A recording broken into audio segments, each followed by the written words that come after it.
Halo adik-adik, Assalamualaikum warahmatullahi wabarakatuh. Ketemu lagi dengan Kak Hera di channel Biologi Asik. Pada kesempatan kali ini, kakak akan membahas mengenai materi kelas 12, yaitu substansi genetika. Nah, ini materinya cukup banyak, jadi kakak bagi menjadi 2 ya. Dan kalau misalnya nanti adik-adik ada yang masih bingung atau apa ya, jadi bisa kalian ulang-ulang lagi videonya sampai paham ya. Sebelum itu, buat adik-adik yang belum subscribe, bisa subscribe dulu ya. Substansi genetik ataupun materi genetik yang terdapat di dalam tubuh makhluk hidup itu ada 3 ya, yaitu kromosom, gen, dan juga asam nukleat. Nah, asam nukleat ini terdiri dari DNA dan juga RNA. Nah, inilah cakupan materi yang akan kita bahas pada video kali ini.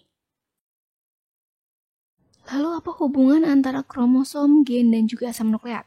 Seperti yang sebelumnya sudah kita bahas bahwa dalam substansi genetik itu terdiri dari 3 ya, yaitu kromosom, gen, dan asam nukleat. Nah, apa hubungan ketiga substansi genetik tersebut? Nah, jadi di dalam tubuh makhluk hidup itu pertama-tama terdapat DNA, jadi asam nukleat ya, yaitu DNA. Nah, DNA inilah yang akan menyusun gen. Sebagai contoh, misalnya ini adalah gen penentu warna rambut. Nah, ini adalah gen penentu warna mata, dan seterusnya. Jadi, beberapa segmen dari DNA itu nanti akan membentuk gen. Lalu, DNA yang berkaitan dengan protein histon itu disebut sebagai nukleosom. Nah, jadi nanti DNA itu akan berkaitan dengan yang bulat ini ya. Bulat itu adalah protein. Nah, jadi protein plus DNA itu jadi nukleosom. Gabungan nukleosom, nah ini kan yang nukleosom itu yang kayak manik-manik ya. Nah, jadi gabungan dari nukleosom itu ngebentuk yang namanya solenoid. Nah, jadi ini gabungannya ya. Lalu solenoid itu akan membentuk benang-benang yang disebut kromatin. Jadi kromatin ini adalah benang dari kromosom.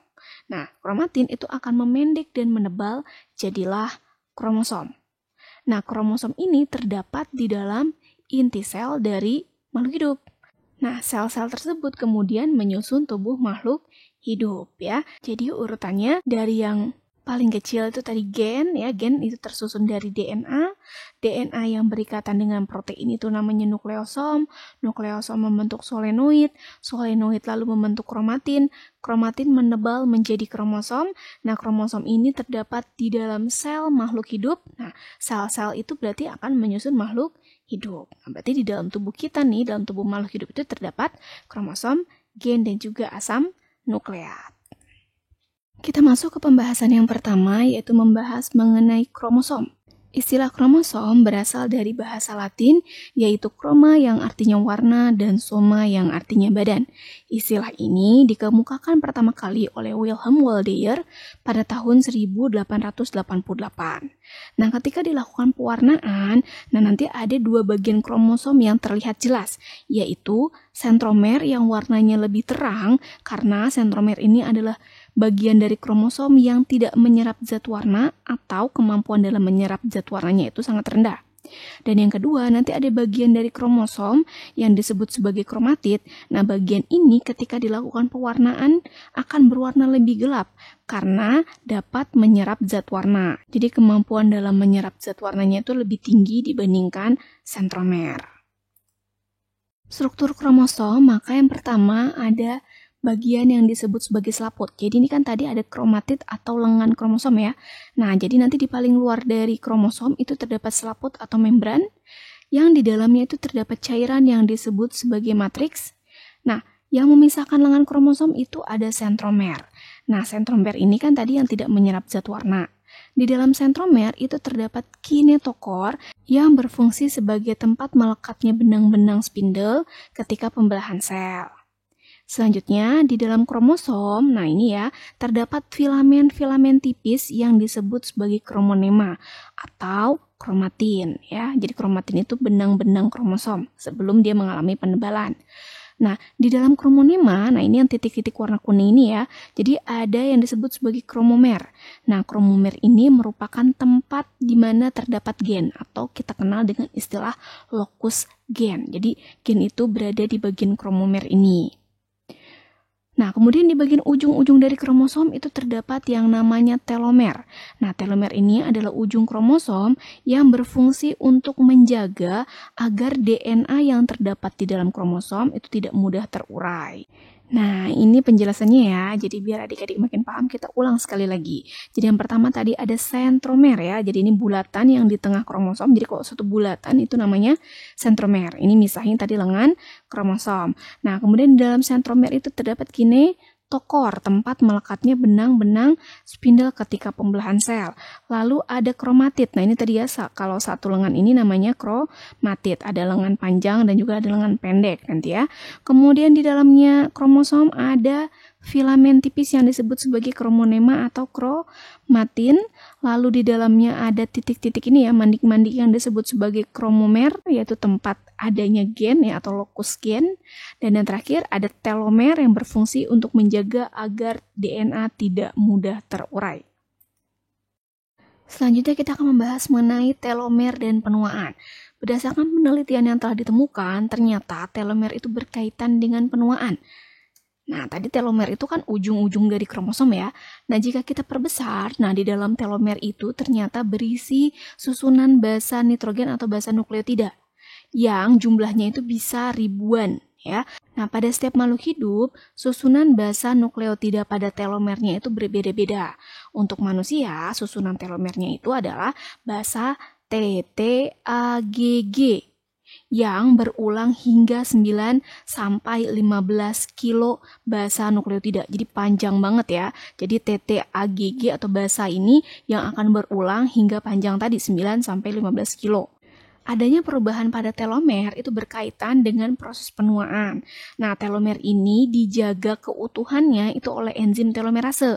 Nah, ketika terjadi proses penuaan, maka telomer kita itu akan memendek ya. Jadi ketika terjadi proses pembelahan sel, maka telomer kita itu juga ikut dibelah sehingga ikut memendek. Nah, bisa dilihat ya. Misalnya contoh nih, awalnya panjangnya segini. Ketika terjadi proses pembelahan sel, maka telomernya itu juga ikut memendek.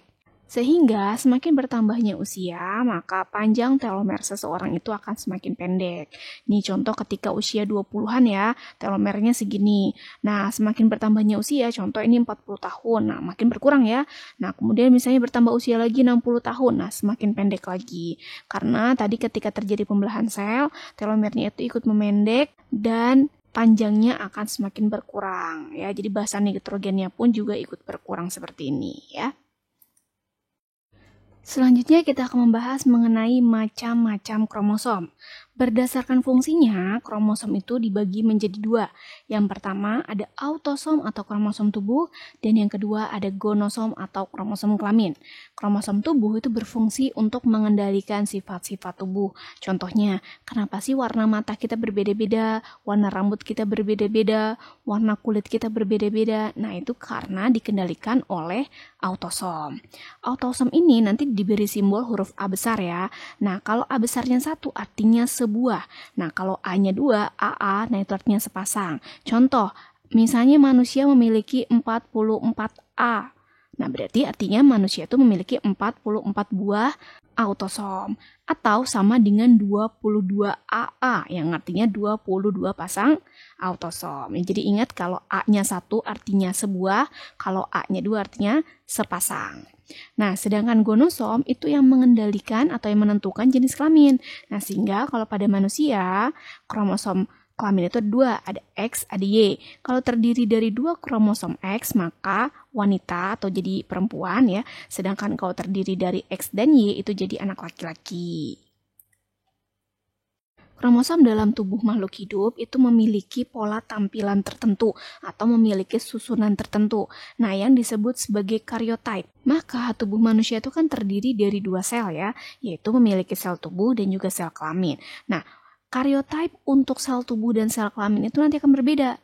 Yang pertama, jika di dalam sel tubuh, kromosom itu kan sifatnya diploid atau 2N. Apa sih maksud diploid? Nah, diploid itu artinya berpasangan. Nah, sehingga autosom dan gonosom ketika di sel tubuh, contoh kita ngambil sel kulit gitu ya. Nah, kromosomnya itu akan berpasangan. Nah, total kromosom manusia itu kan 46. Sehingga dari 46 kromosom itu kan nanti akan terdiri dari autosom dan gonosom.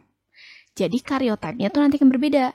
Nah, untuk anak laki-laki maka terdiri dari 44A plus XY atau sama saja dengan 22AA plus XY. Maksudnya gimana? Jadi ingat, dalam sel tubuh, kan tadi sel tubuh manusia itu totalnya 46 kromosom. Dari 46 kromosom itu terdiri dari gonosom dan autosom. Nah, gonosom itu kan tadi cuma 2 kan?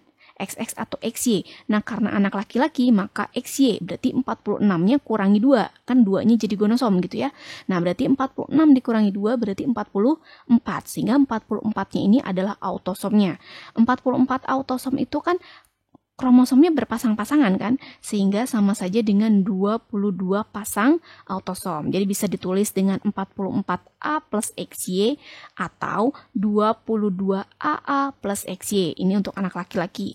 Kalau anak perempuan berarti sama aja, bedanya cuma belakangnya gonosomnya adalah XX. Nah, untuk sel kelamin, ingat sel kelamin itu sifatnya haploid. Nah, berarti kalau haploid itu kan N ya. Nah, berarti total kromosom manusia itu 46. Kalau misalnya haploid berarti 23. Sehingga total kromosom dalam sel kelamin itu adalah 23 ya. Kok di sel tubuh kan 46. Kalau di sel kelamin berarti 23. Dari 23 itu, maka kromosom itu tidak berpasangan. Nah, sel kelamin manusia kan otomatis kalau laki-laki sperma, kalau perempuan ovum ya. Nah, dalam ovum maka terdiri dari 23 kromosom. Nah, 23-nya itu terdiri dari satu gonosom karena kan nggak boleh bareng ya. Kalau diploid kan berpasangan. Kalau haploid berarti XX-nya nggak boleh bareng, berarti X-nya satu saja. Berarti 23 kurangi 1 jadi gonosom, maka sisanya 22. Sehingga nanti dalam ovum itu terdapat 23 kromosom, yaitu 22 autosom plus 1 gonosom, yaitu X. Nah, sedangkan laki-laki itu kan membuat sel kelamin, yaitu sperma ya. Nah, karena laki-laki gonosomnya itu tadi 2 kan, XY. Nah, sehingga XY ini kan nggak boleh bareng-bareng nih di sel kelamin. Sehingga sperma itu jadi ada 2 jenis. Ada sperma X dan sperma Y. Jadi nanti dalam sperma itu bisa terdiri dari 22 autosom plus X atau 22 autosom plus Y. Jadi dari kromosom ini sehingga tipe sperma itu ada 2. Ada sperma X dan sperma Y. Nah, 2 sperma ini ternyata memiliki karakteristik yang berbeda, di mana sperma X itu dia pergerakannya lebih lambat, tapi daya tahannya lebih kuat. Sedangkan sperma Y itu ternyata pergerakannya itu cepat, tapi daya tahannya lebih lemah. Nah, maka nih contoh, jika sperma X ini membuahi ovum, nah berarti kan ini 22 tambah 22, 44 ya. X ketemu X, berarti XX. Nah, maka jadi anak perempuan. Sedangkan jika dibuahi oleh sperma Y, maka 22 tambah 22 kan 44, X ketemu Y, maka jadi XY. Jadilah anak laki-laki. Itulah mengapa sperma itulah yang menentukan jenis kelamin. Jadi kalau yang membuahinya X jadi perempuan, kalau yang membuahinya Y jadinya anak laki-laki. Selanjutnya kita akan membahas mengenai bentuk-bentuk kromosom. Nah, berdasarkan letak dari sentromernya, kromosom itu dibagi menjadi 4 ya. Yang pertama ada yang disebut sebagai telosentrik. Nah, telosentrik itu jika kromosomnya itu memiliki sentromer tepat berada di ujung. Nah, bentuknya ini seperti huruf I. Nah, kemudian yang kedua ada akrosentrik. Jika sentromernya itu tidak terletak di ujung dan juga tidak di tengah. Sehingga kromosom itu memiliki 2 lengan, yang satunya panjang, yang satunya sangat pendek. Diibaratkannya seperti huruf J. Yang ketiga ada submetasentrik. Ini sama, jadi kromosomnya itu tidak terletak di ujung dan di tengah, tapi hampir mau ke tengah ya. Jadi ini udah mau di tengah, tapi belum di tengah-tengah. Nah, seperti huruf L. Namanya submetasentrik. Nah, yang terakhir baru ini sentromernya pas terletak di tengah-tengah, sehingga panjang lengan kromosomnya itu sama. Nah, ini namanya metasentrik, seperti huruf V. Nah, biar kalian nggak lupa, jadi ingat aja ya, ini kan ada 4 nih, telosentrik, akrosentrik, submetasentrik, dan metasentrik. Dari di ujung sampai yang sama panjang. Nah, cara cepatnya ingat aja, tas meta. Jadi urutin aja dari yang paling pendek ya kan, sampai yang paling panjang. Kalau misalnya lengannya dipanjangin gitu ya. Nah, jadi telosentrik dulu, kemudian ada akrosentrik, submetasentrik dan metasentrik, atau ngurutinya juga boleh dari ujung dulu terus mau ke tengah, hampir ke tengah sampai di tengah-tengah yang metasentrik ya. Selanjutnya kita akan membahas mengenai jumlah kromosom. Nah, di sini sudah ada tabelnya ya, adik-adik bisa lihat. Nah, jadi kita bisa lihat bahwa jumlah kromosom itu ternyata berbeda-beda setiap organismenya. Dan jumlah kromosom itu tidak ditentukan oleh ukuran tubuh ataupun tingkat kecerdasan dan kesempurnaan. Nah, sebagai contoh, nah di sini ya, kakak mau membahas 3, ikan mas, kemudian lembu atau sapi, dan juga manusia ya. Nah, kalau dari ukuran tubuh, maka kita bisa bandingkan ya bahwa sapi atau lembu itu memiliki ukuran tubuh yang lebih besar dibandingkan manusia dan ikan mas. Nah, tapi dari kromosomnya ternyata lebih banyak ikan mas kan? Jadi dari jumlah kromosomnya ternyata lebih banyak ikan mas yang 94. Nah, kemudian kalau dari kecerdasan, ya kan? Kalau dari kecerdasan otomatis manusia yang paling cerdas dong. Nah, tapi kromosomnya ternyata paling sedikit. Jadi jumlah kromosom itu ternyata tidak menentukan tingkat kecerdasan ya. Ukuran tubuh juga itu tidak menentukan jumlah kromosomnya akan lebih banyak. Buktinya ikan mas justru yang ukuran tubuhnya lebih kecil ya, tapi jumlah kromosomnya lebih banyak dibandingkan lembu yang pastinya lebih besar ya, berkali-kali lipat dari ikan mas, tapi jumlah kromosomnya lebih sedikit dari ikan mas ya. Jadi ingat bahwa jumlah kromosom itu tidak ditentukan oleh ukuran tubuh. Jadi semakin besar ukuran tubuh belum tentu makin banyak jumlah kromosomnya. Ataupun jumlah kromosom juga tidak ditentukan dengan tingkat kesempurnaan atau kecerdasan ya. Jadi kita misalnya manusia itu yang paling sempurna, ya paling cerdas, tapi jumlah kromosomnya justru di bawah lembu dan juga ikan mas. Selanjutnya kita akan membahas mengenai gen dan juga alel. Nah, apa sih gen itu? Ya, jadi gen itu kan unit terkecil dari materi genetik yang berperan dalam mengendalikan suatu sifat organisme. Jadi sebagai contoh, kenapa sih kita tuh sifatnya bisa mirip sama orang tua kita? Kayak dari rambutnya kok sama, kemudian hidungnya sama, matanya sama. Nah, karena orang tua kita itu menurunkan sifat-sifat tersebut melalui gen ya. Nah, gen ini tersimpan di dalam kromosom, yaitu di dalam lokus atau kromomer tadi ya, yang di dalamnya terdapat DNA. Nah, nanti dalam setiap kromosom itu bisa mengandung ratusan lokus. Nah, dalam lokus tadi kan terdapat gen ya. Ini contoh, ada gen untuk warna rambut, gen warna mata, gen tinggi badan, dan gen untuk bentuk hidung. Sehingga nanti dalam satu sel tubuh kita itu bisa mengandung ribuan gen. Nanti setiap gen itu mengendalikan satu sifat ya, jadi nggak bisa lebih dari satu sifat. Jadi satu gen untuk satu sifat, sehingga dalam satu tubuh individu nih, dalam satu tubuh kita itu bisa mengandung ribuan sifat. Gen dapat dibedakan menjadi 2, yaitu ada gen dominan dan juga gen resesif. Gen dominan, ingat aja dominan itu kan mendominasi ya, berarti artinya gen tersebut menutupi atau yang sering muncul dalam keturunan. Nah, gen dominan ini diberi simbol huruf kapital atau huruf besar ya, yaitu A besar, B besar, dan seterusnya. Contohnya misalnya, rambut keriting ini bersifat dominan, nah maka simbolnya itu nanti K besar. Nah, ini berarti menyebabkan atau fenotipnya nanti keriting. Nah, lawannya itu ada gen resesif. Jadi gen resesif itu adalah gen yang tertutup atau yang jarang muncul dalam keturunan. Diberi simbol dengan huruf kecil, contohnya maka A kecil, B kecil, C kecil, dan seterusnya. Maka gen resesif untuk rambut keriting adalah lurus. Jadi kalau misalnya K besar itu nanti keriting, maka K kecil itu lurus.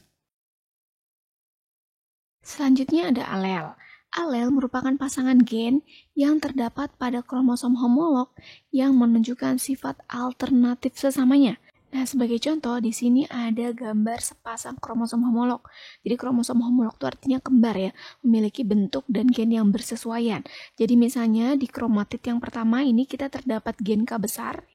Nah, lalu kromosom tersebut memiliki pasangan di mana gen yang terdapat pada kromosom homolognya adalah gen K besar juga. Jadi ini adalah alel namanya ya. Jadi alel itu tadi pasangan gen yang terdapat pada kromosom homolog. Jadi di sini gen K besar, maka memiliki alel gen K besar.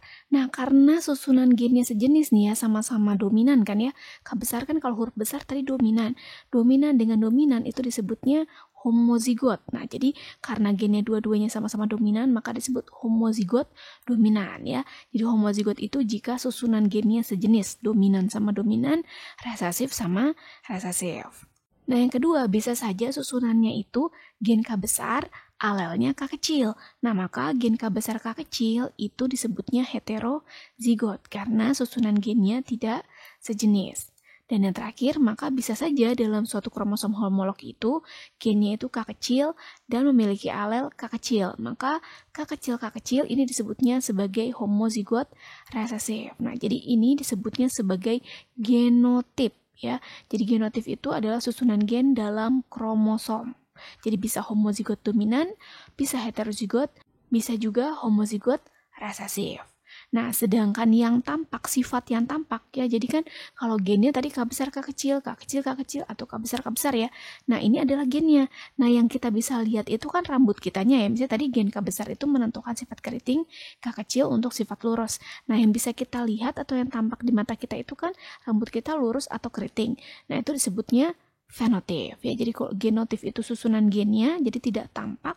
Nah, kalau fenotip itu sifat yang tampak. Oke, selanjutnya kita akan membahas mengenai gen aktif dan gen pasif. Sebelum itu, pasti adik-adik pernah bertanya-tanya ya, kenapa sih kumis itu hanya tumbuh pada bagian tubuh tertentu? Contohnya hanya di bagian wajah ya, dan itu pun cuma di bawah hidung, atau kalau jenggot itu kan di dagu saja gitu ya. Nah, kenapa? Nah, ini sebenarnya berkaitan dengan gen aktif dan gen pasif. Jadi sebenarnya sel tubuh kita itu memiliki gen-gen yang sama karena asalnya itu sama dari satu zigot. Karena kan kita dari zigot yang kemudian berkembang ya. Sehingga gen penumbuh rambut, ini kan ngomongin kumis ya, berarti rambut ya. Jadi gen penumbuh rambut itu bisa saja sebenarnya terdapat pada bagian tubuh lain. Misalnya ya di lambung, di usus, pokoknya semua organ tubuh kita itu memiliki gen yang sama. Nah, tapi pada organ lain atau organ tubuh yang lain, gen-gen penumbuh rambut itu tidak aktif. Jadi aktifnya hanya pada bagian kulit gitu ya.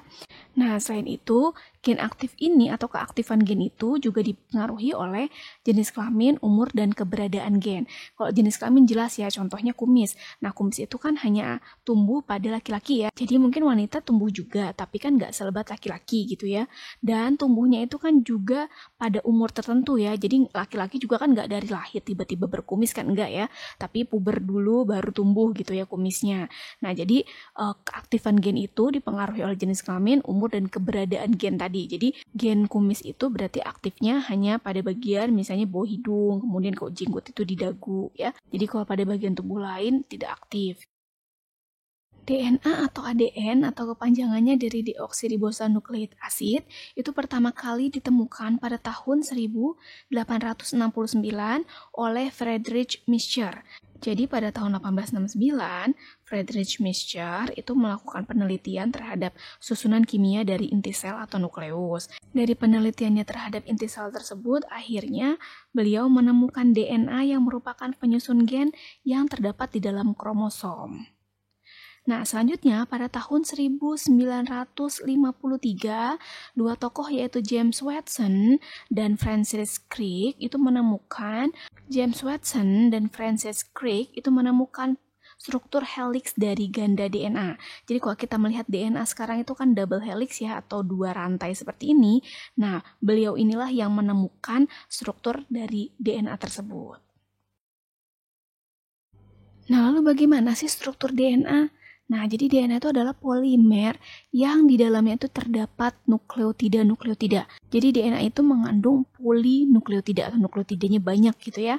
Nah, nukleotida itu sendiri tersusun dari 3 komponen. Nah, ingat ya, ada 3 komponen penyusun nukleotida. Yang pertama itu ada fosfat. Kalau kita gambar nanti seperti ini ya. Jadi satu gambar ini adalah satu gambar dari nukleotida yang terdiri dari yang pertama itu ada fosfat ya, atau PO43-min. Nah, yang bulat ini adalah fosfatnya. Yang kedua tersusun dari basa nitrogen. Nah, yang kotak ini adalah basa nitrogen ya.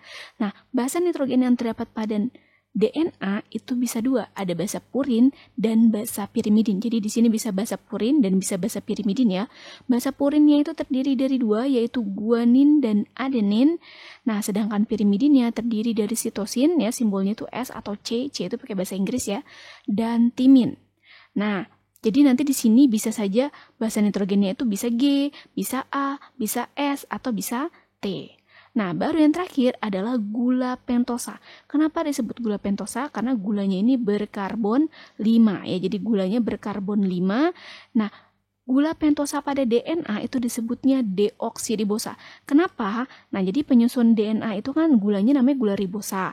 Nah, pada DNA, gula pentosa atau gula ribosanya itu kehilangan satu atom oksigen. Nah, harusnya jadi di karbon nomor 2 itu terdapat ikatan antara oksigen dan hidrogen ya, OH di sini ya.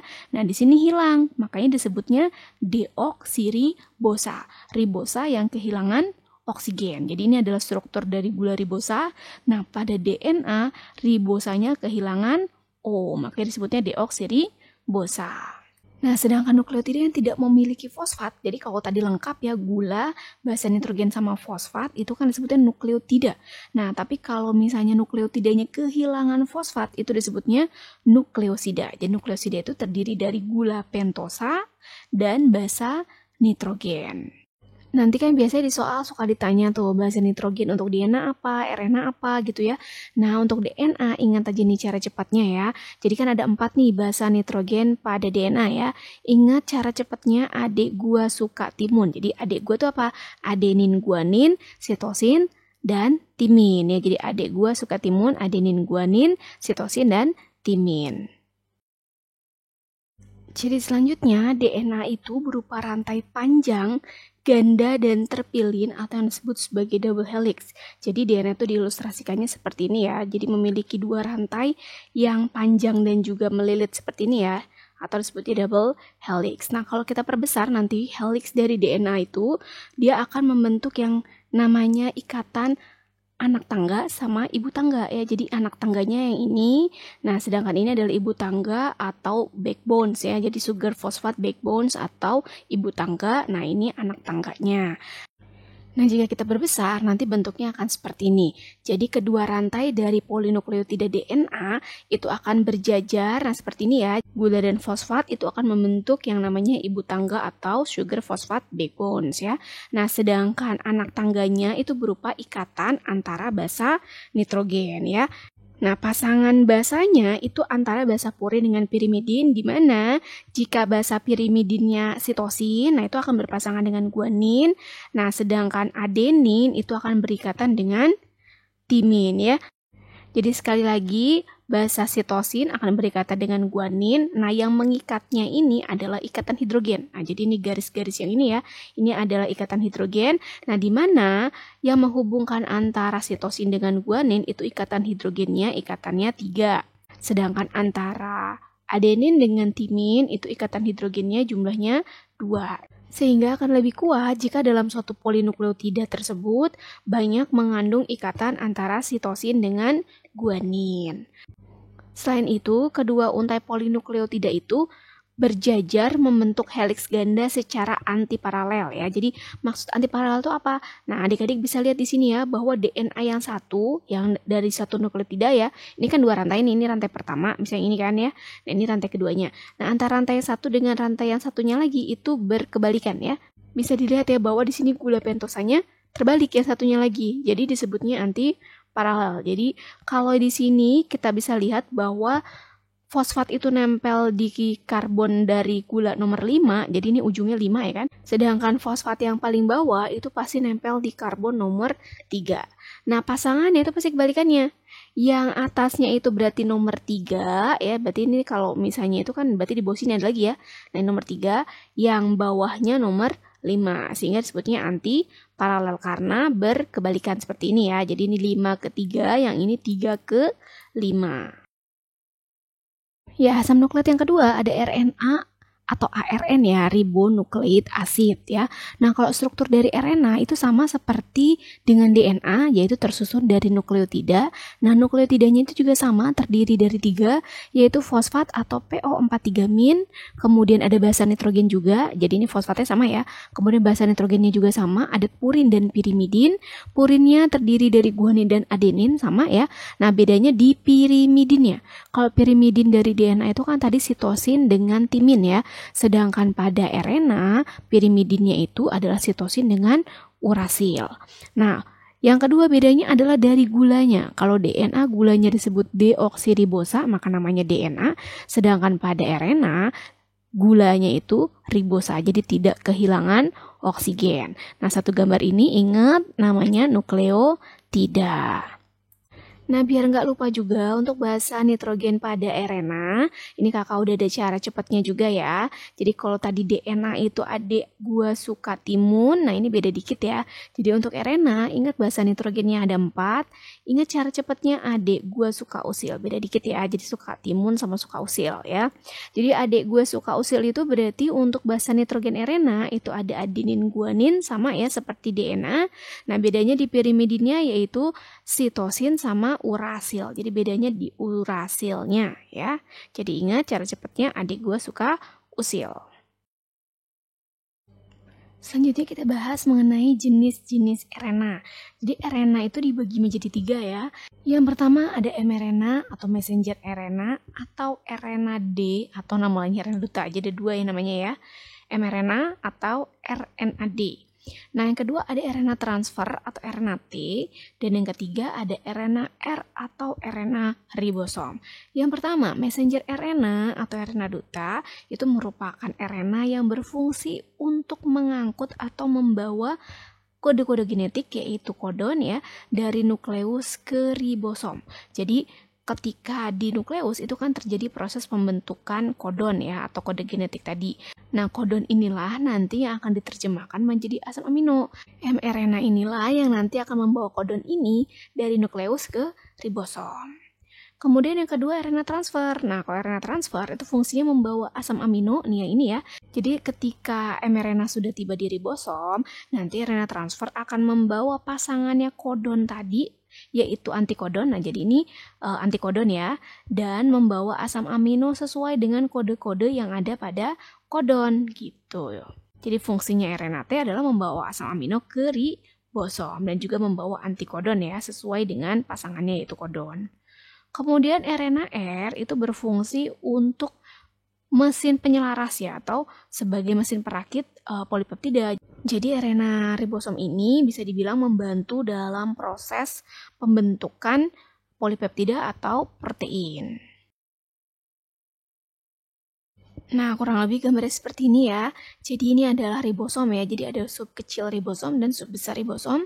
Nah, yang ini adalah mRNA atau messenger RNA, di mana nanti di mRNA ini akan terdapat kode-kode genetik atau kodon. Nah, sedangkan ini yang kuning adalah RNA transfer ya, yang membawa asam amino tadi nih ya. Jadi tRNA ini membawa asam amino sesuai dengan kode yang ada pada kodon. Nah, nanti yang membantu pembentukan dari asam amino ini adalah RNA ribosom. Nah, sekarang kita bisa membedakan ya antara DNA dan RNA. Jadi apa sih perbedaannya ya? Yang pertama perbedaannya otomatis dari gula pentosanya. Kalau DNA gula pentosanya tadi kehilangan satu atom oksigen sehingga disebut deoksiribosa, sedangkan RNA tidak ya sehingga disebutnya ribosa. Nah, untuk basa nitrogennya itu ada basa purin dan pirimidin. Bedanya adalah basa purinnya sama ya untuk DNA dan RNA yaitu adenin dan guanin, sedangkan bedanya adalah di basa pirimidin. Jika di DNA adanya timin dan sitosin, di RNA adanya urasil dan sitosin. Jadi tidak ada timin, kalau di RNA adanya urasil. Kemudian dari bentuknya, kalau DNA ingat double helix ya, jadi panjang, ganda, dan terpilin. Kalau RNA itu pendek, tunggal, dan tidak terpilin atau monohelix. Kemudian yang keempat dari letaknya. Kalau DNA ingat di 3 tempat yaitu mitokondria, inti sel, dan kloroplas. Kalau RNA bisa kita temukan di ribosom, sitoplasma, dengan nukleus atau inti sel. Yang kelima dari kadarnya. Kalau DNA itu kadarnya tetap atau tidak berubah. Kenapa? Karena DNA itu tidak dipengaruhi oleh sintesis protein. Jadi DNA itu kan perancang dalam sintesis protein ya. Sehingga kadar DNA itu tidak akan berubah ya karena tidak dipengaruhi oleh sintesis protein. Sedangkan RNA itu kadarnya tidak tetap atau dipengaruhi oleh sintesis protein. Nah, fungsinya juga berbeda ya. Kalau misalnya RNA kan hanya untuk sintesis protein. Nah, kalau DNA selain untuk sintesis protein ya, selain berperan dalam proses sintesis protein, DNA juga berperan dalam pewarisan sifat ya. Karena kita di awal sudah bahas ya bahwa DNA itu yang beberapa segmen dari DNA itu akan membentuk yang namanya gen. Jadi DNA juga bisa berperan dalam pewarisan sifat. Oke adik-adik, itu tadi pembahasan mengenai substansi genetika untuk bagian pertama ya. Jadi kita hanya membahas kromosom, kemudian gen dan DNA. Nanti pada part selanjutnya kakak akan membahas mengenai replikasi DNA dan juga sintesis protein ya. Jadi jangan lupa untuk menyalakan tombol lonceng biar kalian gak ketinggalan kalau kakak udah update video yang terbaru ya. Nah, selain itu jangan lupa ya untuk like, comment, share, dan juga subscribe biar kakak lebih semangat lagi dalam bikin videonya. Oke, sampai di sini dulu untuk video kali ini. Sampai ketemu lagi di video selanjutnya. Assalamualaikum warahmatullahi wabarakatuh. Dah semuanya.